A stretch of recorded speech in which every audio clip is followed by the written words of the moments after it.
Um, um, it's where we should probably be, but it's not where we want to be, right? So my kids were excited, so happy for them. My players are probably excited, you know. But we've got bigger plans than that. So Did you learn anything when your teams at Temple and Baylor were ranked for the first time about how to handle that, or did it make much of a difference in those moments? yeah, I mean, you know, I don't know. That's a good question. Yeah, that's a good question. I think there's so much on the film from this past game that we're like, we have to get corrected and get better at. That I think that speaks for itself. But yeah, I mean, yeah, we come here to have high expectations, right? You come here to play in big games. You come here to play in front of that crowd. You know, so you get all the reasons why you come here. So we expect to be ranked, but whatever it is, 23rd, 24th, that's not where we want to end up. So go 1-0 each week and see what happens. What were the film sessions like? I just did I went for a full hour with the team, right? Because what I'd say is this: we're not playing losing. I think I believe there's three stages. There's eliminating losing football, and then you play winning football, and then eventually you want to play championship football. I think we're playing winning football, and so we've got to get to championship football, and so there's a lot of things to learn from, right? And so, again, like I said last week, you correct the correctable things. You want the guys. I did it in front of the whole team, so the guys would take ownership. And 2 weeks in, let me say this about Colorado. That is a bunch of 4- and 5-star recruits. That is as talented and skilled a team as we will face. And I'm not just maybe someone else is maybe a little, but there's talent everywhere. And so, that you have a chance to really look at yourself now and see, what are we doing well, what are we not doing well, and so yeah, I thought the film sessions were very honest. I'm not in the offense and defensive ones, but mine was very honest in terms of guys taking ownership and recognizing the execution. Like Tommy Hill had a great pick six, but if you watch the tape, I think it's Travis. Travis Hunter runs like a spot route, and Bullock takes it away, and he tries to go inside, and Bullock slides inside. Bullock played an amazing game. And so then the quarterback goes out late to Tommy, and Tommy picks it. And so the guys on defense, I think, really understand I can't do what I do unless you do what you do. And we had great pass rush because we had great pass coverage. There was not people running open very often. There was a couple, but not very often. And I want to say two names. I don't do this very often. Roman Mangini and Kenneth Williams. They played 5 and 12 last week, and they destroyed us. Like Wednesday, I mean, I had to call the team up. I was so upset. But the guys got better on defense on Thursday, and then on Tuesday to Wednesday, Wednesday to Thursday, Thursday to Friday. And I think after the game, the first thing Giff said to me was like, "Man, Kenneth and Roman really did a great job." So pointing out the good, the bad, that Mitch, like, hey, look at the things we got better at, look at the coverage, and then the opportunities we had to put the game away, that we didn't do. So. What role does special teams play in getting that championship level? How good you have to play on special teams? The worst special teams performance I've had in a long time. The worst. I don't know. I'm disappointed. And it's a lot of things, right? It's not any one thing. It's a lot of things. It's we run down the opening kickoff, and we set the tone with some big hits, but we're not leveraging the ball, so the next one comes out. Like, thank goodness John Holtz might be the fastest kicker I've ever seen, because he runs Jimmy out of bounds. We get a punt blocked. That's not supposed to happen. Now we blocked a field goal, which is awesome. We have some goals about that. Buschini was a weapon. Like when the complimentary football was good, like the first drive we stopped them, they punt the ball to IGC. It bounces twice. He picks it up, and he gets the ball back to the 50. Like, people aren't talking enough about what Isaiah's doing for us in the punt return. Yeah, he dives and catches the one. I don't love the dive, but he catches one at the 30. Then we go down and score in 2 minutes. So he's doing a great job. Kickoff return, the first one should have been a big hit. We don't hit it. The second one, the ball hits the ground. Now, I know Jacory lost it in the lights, and we practiced at 9 o'clock in the morning, and I put that on me. Maybe we're not catching up probably under the lights. Like last year, we practiced Wednesday nights. So I'll have to do some more of that this week. And then, we missed a field goal, and the snaps haven't been great on field goals. So I feel like the kickers now are worried about that. So there's a lot of things that aren't real good. We got the right man for the job, and Ed, he'll get it fixed. But the guys, I think the guys have to recognize that, we've got to do a better job, and I think they all felt that. You mentioned John Bullock. What kind of game did you see out of Mekhi Bayer too? Mekhi played great, played his tail off. I really have no issues with how anybody played on defense. I thought guys played. I mean, the coaches, defensive coaches, will have some things, right? But the guys all played hard, played well. It was really a game plan. It wasn't a super aggressive game plan. It was cover and let our guys rush, and our guys rushed really well. So I know it's so hard with the targeting stuff, and I don't know what you can even say about it. But what do you tell a player after what play Bayer had, and what's the situation, I guess, for this weekend? He's suspended for the first half. You can file an appeal, and so we filed that. We'll wait to see. We never want our guys to hurt anybody. I was really happy that Shedeur was okay. But, it was kind of a late slide. And I don't think he didn't launch in there, go down with his head. I mean, there's certainly some that I thought in that game that were going to be targeting that we didn't get. So, and again, I hope Mekhi's able to play. But if not, V9 and Steph will be ready to go. Matt, following up on the targeting question. Luke Fickell up at Wisconsin was talking about how he wasn't in love with the fact that it's an automatic ejection when a guy gets called for targeting. With your experience in the NFL where it's not an automatic ejection for the low helmet, do you have a take on should there be degrees of targeting called? Do you think like in basketball there's a flagrant 1, flagrant 2, and the penalty would be accordingly? I'm probably more of like I'm not very political, libertarian when it comes to these things. I like less rules. So I like less structure. Is that the right thing? I don't know. Oh, thank you. Okay, good. The difference in the NFL is you get a FedEx on Friday saying, it wasn't even a penalty, but you owe him $40,000, so, you have to go back to the onset of it, right? When they first put the targeting rules in, people were laying people out and dancing over them. So I think a lot of it's been done. So I don't know though. I mean, if a guy does truly target with intent, then the punishment's severe enough that you don't. So I think it's legislated a lot of it out. Now we're kind of getting sometimes I think nitpicky about this or this. It's hard to play defense. It's hard to play defense these days. So you do or don't think the automatic ejection is? I don't have much of a feeling. I mean, I think I just kind of operate based on the rules. I haven't really thought about it enough. I think it's probably fine. Receivers, I know Coach McGuire likes to say no block, no rock, but what have you thought of that unit's perimeter blocking so far? We didn't block very well on the perimeter. Yeah. The story offensively, very simply, is this. We are going out the first 2 drives, we're going down and scoring touchdowns, okay? We're playing great in the 2 minute. 2 weeks in a row, we go down and score in the 2 minute. We can do more and do better. If like we throw a bubble screen out there and we just get hit in the legs, right? Their receivers blocked us, so I think our receivers have to have a better week blocking. We had 8 penalties on offense, and not the penalty yards. I think the penalty yards was like 50 some, but the yards lost was like 160 and a touchdown. So that could have been a 45, 50 point game. Now when I coach, I'm not coaching worrying about what's Robin going to give the offensive grade this week and the defense. I just want to win the game. You know what I'm saying? Like I'm not worried about that, but I want execution, and I didn't like the execution by some people. I thought Dylan executed the whole game.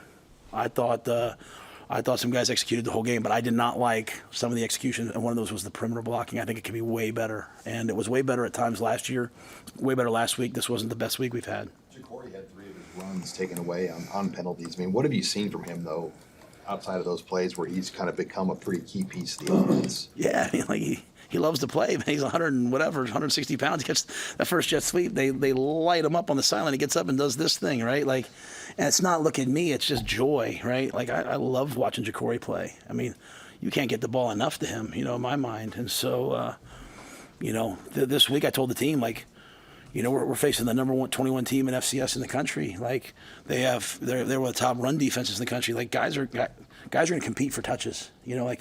I'm not a schematic person. I know a lot of football scheme. I've coached for some great coaches, but I'm you get the ball to the guys who can make plays, and then the guys have to go make plays. And so Jacory makes plays. So it should have been a touchdown on the reverse if a couple guys would have sprinted a little harder. If you have a chance, go back and watch that reverse we ran and watch what Dylan does. He hands the ball off and blocks a blitzing corner. I've never seen that before. So good players make plays. Dylan makes plays. Jacory makes plays. And I don't know if we can get the ball to Jacory enough. Back to Dylan.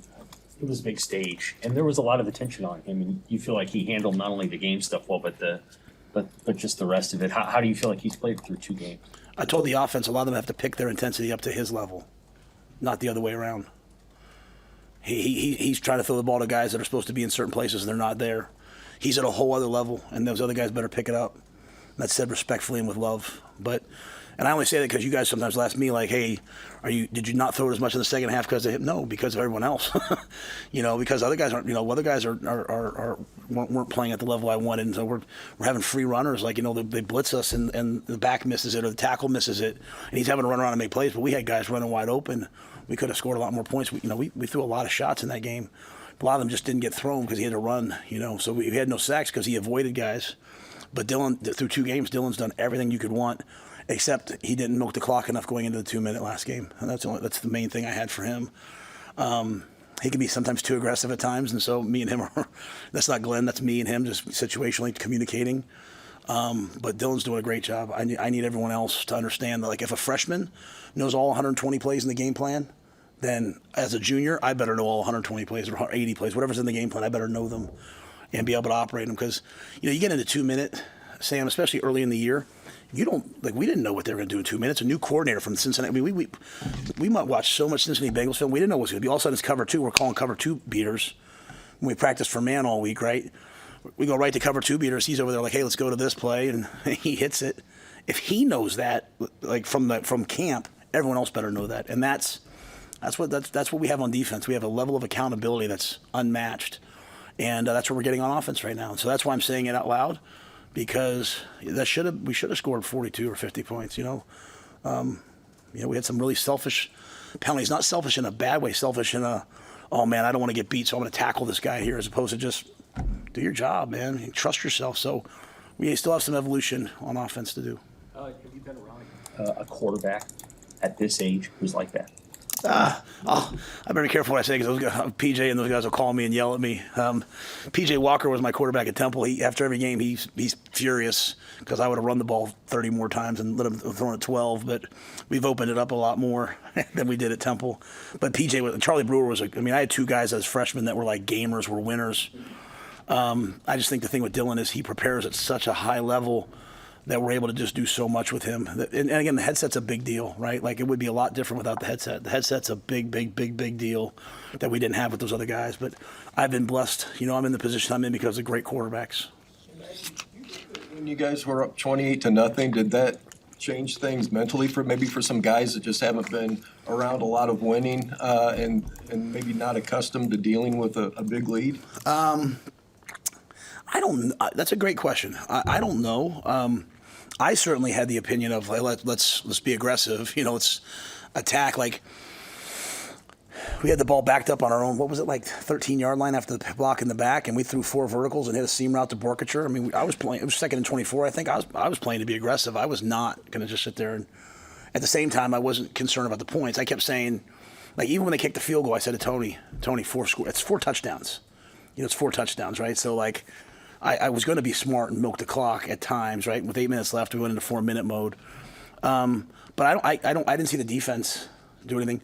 The point of my meeting, going back to Mitch's question, is a lot of the problems that happened in the second half happened in the first half. There's second game of the year problems that, you have to make a jump now from game 2 to game 3, and then game 3 to game. You have to improve every week. So I didn't think necessarily there was a letdown. I do think some guys offensively got tired. And that bothers me. So we have to be better about that. What's been the biggest evolution you've seen from the spring until now with Dowdell to put him in the position he's in? He's in shape. Yeah, Mitch Cholowinski, our sports science guy, he does extra running every week. He's just kind of like an anxious, asthmatic kid that, like, can sometimes hyperventilate, so he can only have so many plays in a row. And he's a wonderful kid. Like he scored a touchdown, everyone's celebrating. I am yelling at him on the field because he reached the ball across the goal line and fumbled it. I don't care what the results are. Like, that's not what we do. And so he's getting used to me. Like, okay, Coach Rhule doesn't care what the result was. He cares about the process, because, we're gonna face better teams, or we're gonna face, different situations or whatever. And so, but I think Dante's done a really nice job. And I thought, this was a game because of all the man coverage where I felt like the safeties were gonna have to make a lot of tackles for them. So it was more of a big back game. early, and then later in the game it would be more of a get the ball on the perimeter, which we hit with Ramir with the touchdown that got called back. But it's kind of be a counter game. It's going to be a duo game, and we tried to run duo to the right because Travis is a great player, but we wanted him to have to tackle. We're like, okay, let's make Travis Hunter play like football, not man coverage. He's great at that. Unfortunately, Shiloh got hurt, but we thought, hey, we'll get the ball to the safety in the corner a bunch and make them tackle, and Dante's just really hard to tackle. What's the main challenge this week against a much different kind of opponent? For me, it's making the same improvement this week that we made last week. The defense felt the urgency of the skill and the speed because they got burned on it last year. Well, now you're facing the number 4 rushing offense in FCS. You're facing 298 yards a game, and you're facing a coach Farley who's won a ton of games. And so a Northern Iowa program, like when I was in the NFL, I looked at Northern Iowa linemen. I never looked at a Nebraska lineman. So and Cam obviously was a great player, but I never had that opportunity to see him. But so you better be ready for a physical battle with the way that they play, run defense and run offense. So that's one of the challenges, and then fixing these problems that we're having. Fixing the special teams. We've won the turnover battle 2 games in a row. It's the number one thing that I care about. I felt like we were the more physical team on Saturday. We did not have the execution at the level I wanted it to, so got to keep improving that. Their back is 240. You built like a tight end. How do you? I mean, you probably appreciate seeing a guy of that size running the ball, but like, how do you deal with a guy that big? Yeah, I mean, I like their backs. They have 2 backs that have gone over 100 yards, and I like the way that they play. It's my kind of football. 12 personnel, run the ball, play action, take shots. Be physical up front, run defense, safeties trigger on the run, be physical. So I like the way that they play. When you face a big back, you have to gang tackle, you have to run great angles. Like last week, we said, hey, if every time Colorado runs it, it's a win for us. Even if they run for 7 yards, we don't care. Just don't give up the explosive plays. Now, we still gave up 4 plays of over 20 yards. Our goal's 2. So there were still things on defense that weren't good enough. This week it'll just be like the war of attrition, right? So that's why, I told our guys that are competing, like, our starters are our starters on defense. They're playing well. But like if Mackay can't start, who's going to start? V9 or Steph? They're going to compete for that this week. Sierra's going to play. Sierra played really well when Sierra was in at both corner and on special teams. Like those guys are going to compete to get on the field because I want a bunch of guys fighting to play well this week. Was Carter Nelson available Saturday? Yeah. Carter played on special teams. Yeah, just didn't get in the game on offense. This was a unique game for us in that this was a game for like the old guys that went out there. This was a game, the older guys that went to Boulder this week. Like we didn't dress everyone this week. All the guys that went out there last year, this was their game to go win. This was their game to. So Carter will get way more involved as we move forward, and it was just kind of a lot of 12 personnel. Carter will play a lot more. But this was just sort of a. Hey, we're gonna play the vets, the guys who've been here. Now, not all vets. I mean, like Dante's new, but Janier played a lot, and then we played a lot of 12. Matt, are you concerned at all about emotional fatigue after everything that was involved in last week? No, you don't have. I mean, let me say, I'm concerned about everything all the time. I think you guys know me by now, right? But if you want to play championship football, you're just like this. You gotta be like this, right? And so. That's why I don't get too high, I don't get too low. I don't, I'll return people's texts when they text me about the game, but I'm not like, it wasn't the highlight of the year for me, right? It wasn't vindication. It wasn't anything. It was a game that we played 1-0 I expected the game to go that way. I expected us to score 40 points in that game and hold them to about 10. Like that was my prediction that, going into it. I thought that's where the game was. And that's no disrespect to them. I think they're a really good team. I just felt like we matched up well against that team. So we have to improve because there's other teams who we're playing. Like this type of team that we're playing this week, this physical, how are we going to match up against those teams? We played 2 spread teams. Now it changes. And how do we match up against teams that want to run the ball like we want to run the ball? How do you match up against teams that want to play physical defense and play special teams? And so, we'll accelerate right through the fatigue. And I think the guys feel the pressure of like, we didn't play very well on special teams. And we had way too many penalties, especially on off in the second. Like, Dante hit that run on like the second drive of the game, I think, or third drive of the game to get down to the 4-yard line. It should be it's another touchdown drive. It's 35-0 to half, and Ben-Hurt has the hold, right? And that ball comes back, and we end up not scoring on that drive. There's too much of that stuff happening, and so we've got to get a lot better. took an oar off one of the running backs on the depth chart. Is there pretty clear separation, those top two guys? Yeah, though I'll say this. I wasn't happy with all the blitz pickups and stuff. So like Emmett, I put Emmett in the game, and Emmett did a nice job. So Emmett will have some roles, and then Gabe. I'm probably I have to really reevaluate how I'm looking at Gabe. I'm probably too kid glove with him coming off the injury, and I put him in at the end, not as like a consolation prize, but I like him in the eye, running the eye formation stuff.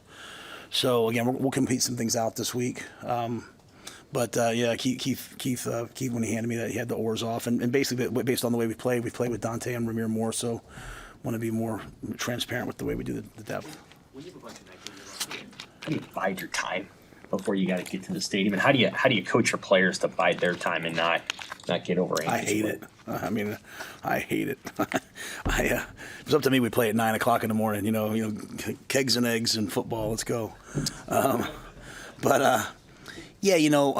Really, we've done, I think, a really good job of changing our schedule around. Like, we even changed it last week based upon the feedback of some of the guys on the staff. So we now get up. We have brunch from like 8:30 to 10:30, and we have buses coming over here because a lot of the guys, like, we have a lot of veteran guys that get up at 6 in the morning every morning and come over because we practice in the morning. So, like, they have recovery available for them. And then we come over here and we do our walkthrough in Hawks. So we're kind of moving around. We're walking through until about 11:30. Then we get back, get lunch over there, and then the guys go up to their rooms for a couple hours. So, they get out of the hotel, they get a little fresh air, they get over here where they're comfortable. Then games are on. Then we come down at 2:30 and we kind of do our neuro charge where we're bouncing balls and waking up, and we do a quick special teams call out, and then optional chapel and meals. So try to break the day up, as opposed to just sitting. Now, when you're on the road, we typically, like last year at Illinois, we found like a high school. We usually go to a high school and we just kind of throw the ball around like that. Even the old linemen catch balls just to get them moving and get out of the hotel. Like, with my ADD, I just can't sit there all day. I've got to get over here and do something. And so I think that change has really helped. I kind of grew up in the era of like being in the hotel, don't go back to but our building is so nice. We come over here, and I think that's helped us a little bit. The payoff, though, is the fans love those night games. Oh, like yeah. That energy, you see your players feeding off of that when the lights come on and they come out after. Oh, there's no doubt. I think for us, night games are the best. It's a weapon. It's an absolute weapon. I'm just saying, I was talking about from my preference. I like to get done with the game and go home. And I went home and watched Oregon play Boise. That was a great game. I like that stuff, right? But that was just me being selfish. For the team, night games are amazing because the crowd is so electric. Like even seeing some of the stuff on Twitter. I don't always see. Some of the other stuff that happens behind the scenes. It was a great crowd. I thought personally, our what's it called? Game experience, game operations. Brendan Meyer and all those guys. Like from like the Will Compton video to the songs they were playing to the light show and all that. Like all that stuff matters, especially with this generation of kids, right? Like, you want them to want to come to the games, right? And so I thought like the whole atmosphere. Now again, I have the headset on. But I had to ask Jay this week to go out and buy noise-canceling headsets because I cannot hear on defense. I'm sitting there telling Tony, like, timeout. Do you want a timeout? Don't want a timeout? I can't hear. That's how loud it is. So I think the home atmosphere, and I say that because it'll help us win. How big of a deal is that to make the program cool for kids to do that kind of stuff with Compton, the things that you were just mentioning there, the atmosphere, all of that, bringing Bud Crawford into the locker room? Yeah, well, I think there's probably a couple separate parts, right? I think part of it's the game experience for, they go to an NBA game nowadays, like the music's constantly playing. I think our basketball team does an amazing job. So I'm just saying kids wanting to go to the games, right? Because like the sellout streak will go and continue, and tomorrow's crowds will be today's 10-year-olds, right? That's why we do all the youth camps. And I won't be the head coach probably when those kids are, buying season tickets. But like to me, that's how you build the future of the program is you just keep investing in all the kids. And so that they have amazing memories. Most people, when people come up to me, they're like, "Coach, I've had season tickets, and my grandparents had them, and this year, and I remember the Oklahoma game." Like they have all these amazing memories. So creating memories around a group of kids nowadays that could just as easily, watch the game on their phone, right? So I look at my kids, and they're like, "Are we doing the drone show tonight, Dad? Are we doing this? Are we doing the fireworks? Why don't we do fireworks?" So I think that part of it. But then in recruiting, I think Will Compton busting with the boys is that trends among that generation of kids. And so when we're relevant, when we're being talked about, we're always going to be relevant here. I need to be relevant in all 50 states for us in recruiting, and so I think we are, and so that helps. Like Will taking the time to come here is big time, right? And then Bud, to me, that was a special thing. Like I have so much respect for Bud Crawford, and like you saw about the highlights of my year. After he came and talked to the team on Friday night, he drove over. Susan arranged it all with him. He drove over, and I have a room upstairs. We're watching. He came up and sat with me. I'm sitting there. I'm talking to like the pound for pound king. Like I'm sitting there. I'm in awe, and like just like the most humble, regular guy. And even at the end, I gave him the game ball. I said, hey, because he talked to our guys, and even he was like, man, I'm not happy with the way you guys played in the fourth quarter. I was like, yeah, Durham. But and his message to our guys was like, hey, this isn't about Colorado. This is about the whole season. Like, you don't dream about just winning this game. You dream about big things. And so, but I think that's, Bud Crawford can get up there and say something I said like 500 times, and they're like, Coach, that's so deep. They hear it from him. But I say that because I can't thank him enough because he had a real impact on the game this week.